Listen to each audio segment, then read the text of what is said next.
हमारी इंसानी यात्रा शुरू हुई इस लेटर बी से, बर्थ से, और हमारी ये यात्रा एक दिन ख़त्म हो जाएगी लेटर डी पर, डेथ पर। और इस यात्रा में हमने जो भी फैसले लिए, जो कुछ भी अर्जित किया, वो लेटर सी के बेस पे किया, चॉइसेस के बेस पे। ये 3 लेटर्स से बने हुए 3 शब्द हमें कितना कुछ सिखा रहे हैं कि हमारा यहाँ पर आना, बर्थ लेना हमारे कंट्रोल में नहीं है। हमारा यहाँ से जाना, डेथ होना हमारे कंट्रोल में नहीं है। हमारे कंट्रोल में है तो सिर्फ चॉइसेस। ये चॉइसेस ही हैं जो हमारी ज़िंदगी को बनाती हैं। ये चॉइसेस ही हैं जो हमारे फ्यूचर को शेप देती हैं। चॉइसेस हमारी कंस्ट्रक्टिव भी हो सकती हैं, चॉइसेस हमारी डिस्ट्रक्टिव भी हो सकती हैं। हम चाहें तो हेल्दी फूड खाकर अपने शरीर को स्वस्थ रख सकते हैं, और ना चाहें तो जंक फूड खाकर उसे बर्बाद कर सकते हैं। हम चाहें तो अपनी प्रॉब्लम्स के सॉल्यूशन को ढूंढ सकते हैं, और ना चाहें तो उन प्रॉब्लम्स को भुलाने के लिए नशा करके अपने लंग्स और किडनीज को ख़राब कर सकते हैं। हम चाहें तो डेली 10 मिनट केवल भगवत गीता को देकर अपनी ज़िंदगी को खुशहाल बना सकते हैं, और ना चाहें तो घंटों कॉमेडी वीडियोस और मीम्स में अपना समय बर्बाद कर सकते हैं। Choice is always yours. बात सिर्फ यहीं पे नहीं ख़त्म होती है। आप अपना जीवन किस फिलॉसफी पर जीते हो, इस पर भी आपकी चॉइस काम करती है। हम चाहें तो एक आइसक्रीम की तरह जी सकते हैं, या फिर एक मोमबत्ती की तरह जी सकते हैं। दोनों ही समय के साथ पिघलते हैं, बिल्कुल जैसे हमारी ज़िंदगी समय के साथ ढलती है। अगर हम आइसक्रीम की तरह जीते हैं, जिसका अर्थ है जीवन ख़त्म होने से पहले मौज कर लो, मस्ती कर लो, मज़े लूट लो, जिससे पहले कि ज़िंदगी ख़त्म हो जाए। या फिर एक मोमबत्ती की तरह, जिसका अर्थ है जीवन ख़त्म होने से पहले किसी दूसरे की ज़िंदगी को रोशन कर दो, किसी दूसरे की ज़िंदगी में अंधेरे को मिटाकर प्रकाश भर दो। Choice is always yours. 3 words: discipline, pain, regret. Pain तो होगा, चाहे डिसिप्लिन से या फिर रिग्रेट से। चाहे तो डिसिप्लिन बनाकर हर एक इम्पॉर्टेंट चीज़ का समय निर्धारित कर दो, जॉब, फैमिली, फ्रेंड्स और साथ में स्पिरिचुअलिटी को।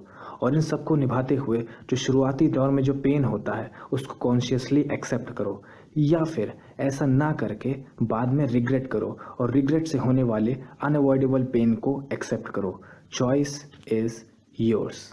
The truth is, you are a spiritual being, and your choices must be in the favor of your spiritual and overall advancement. Spiritual advancement is only and strictly only possible in this human form, and not in the forms like cats and dogs. Why? क्योंकि एक human form में ही ऐसा possible है कि आपके पास प्रश्न पूछने की क्षमता है और किसी चीज़ को जानने की जिज्ञासा है। अगर आप किसी कुत्ते को पत्थर मारोगे तो वो कुत्ता भाग जाएगा, लेकिन वही पत्थर अगर आप किसी इंसान को मारोगे तो वो आपसे प्रश्न पूछेगा, why did you hit me? तो ये प्रश्न पूछने की जो क्षमता है केवल एक इंसान में ही पॉसिबल है। इसीलिए don't curb your spiritual inquisitiveness. आपके जहन में उठने वाले प्रश्नों को दबाइए नहीं। Who am I? Does God exist? How to make my existence meaningful? How can I be happy? Why do we have to die? तो ये सारे प्रश्नों के उत्तर हमें श्रीमद् भगवद गीता यथारूप में मिलेंगे, और हम लोग श्रीमद् भगवद गीता यथारूप का अध्ययन भी कर रहे हैं, तो जल्दी ही हमें इन सारे प्रश्नों का उत्तर मिलने वाला है। अब यहीं पर मैं एक इम्पॉर्टेंट बात करना चाहूँगा कि आखिर वो क्या रीज़न है जिससे लोग स्पिरिचुअलिटी को शुरू करने में थोड़ा सा कतराते हैं। वो है फेथ। आपको मैं बता दूं कि आस्था यानी फेथ, इसके बिना छोटे से छोटा काम भी नहीं हो सकता। एक नास्तिक को भी इस बात की आस्था होती है कि भगवान नहीं है। An atheist himself has a faith that God does not exist. Without faith, nobody can do any activity. Example के तौर पे, अगर आप बार्बर के पास बाल कटवाने जाते हो तो एक आस्था होती है कि बार्बर आपकी जान नहीं लेगा।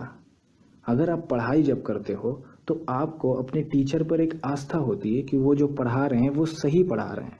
इसीलिए आप सोचते हो कि न्यूमोनिया की स्पेलिंग पी से शुरू होती है वही करेक्ट है, नाइफ की स्पेलिंग जो के से शुरू होती है वही करेक्ट है। तो जब इतनी आस्था हर जगह, तो फिर भगवान पर क्यों नहीं? भगवान श्री कृष्ण जी आपके हर एक सवाल का जवाब हैं, लेकिन पूर्ण श्रद्धा और आस्था से एक बार प्रणाम करके उनकी बातों को सुनो तो ज़रा। श्री कृष्ण जी आपसे भगवत गीता के थ्रू बात करना चाह रहे हैं। आप एक बार भगवत गीता को पढ़ो तो सही।